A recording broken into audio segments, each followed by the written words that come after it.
அனைவருக்கும் வணக்கம். நான் பிரபாகரன், ஜோதிடர். இப்போ நான் என்ன சொல்ல போறேன்னா, இந்த பிறந்த கால செவ்வாய் மீது கோச்சாராகு பயணிக்க காலத்தை பற்றி தான் சொல்ல போறேன். கருத்தில் கொள்ளுங்க.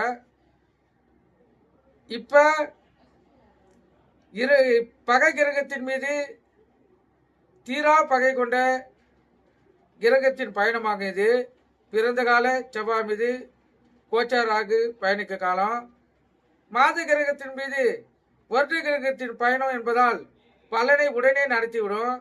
செவ்வாய் காலபுருஷனுக்கு அஷ்டமாவதி என்பதால் செவ்வாய் ராகுவால் தீண்டப்படும் போது ஜாதகருக்கு பாதிப்பின் அளவு மிகவும் அதிகமாக இருக்கும். இரத்தத்தின் மீது கிருமியின் பயணம் என்பதாக நீங்கள் எடுத்துக்கொள்ளலாம்.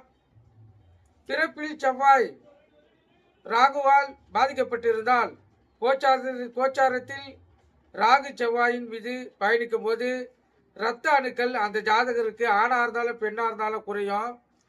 உடலில் கால்சிய சக்திகள் குறையும். அதனால் மூட்டு வலி அதிகரிக்கும். இக்கோச்சார காலத்தில் பலருக்கு பற்கள் சம்பந்தமான நோய்கள் ஏற்படும். பலருக்கு பற்கள் பிடுங்க வேண்டிய சூழல் ஏற்படும். செவ்வாயின் காரக உறவுகளான சகோதரர்கள், இப்போ பெண்ணாக இருந்தால் கணவன் போன்றவர்கள் தங்களின் இயற்கை குணத்திலிருந்து கெடக்கூடிய காலமாக இது மாறும். எனவே தீய குணத்தோடு இருப்பவர்களுக்கு அந்த தீய குணம் அதிகரிக்கும். அதனால் இஷ்ட தெய்வத்தையும் குலதெய்வத்தையும் பலமாக வணங்க வேண்டிய காலம் இது.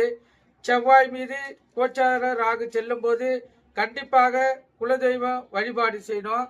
கருத்தில் கொண்டு நீங்கள் பயன்பெறுங்க. நம்ம சேனலை சப்ஸ்கிரைப் பண்ணாதீங்க, சப்ஸ்கிரைப் பண்ணுங்க. நன்றி, வணக்கம்.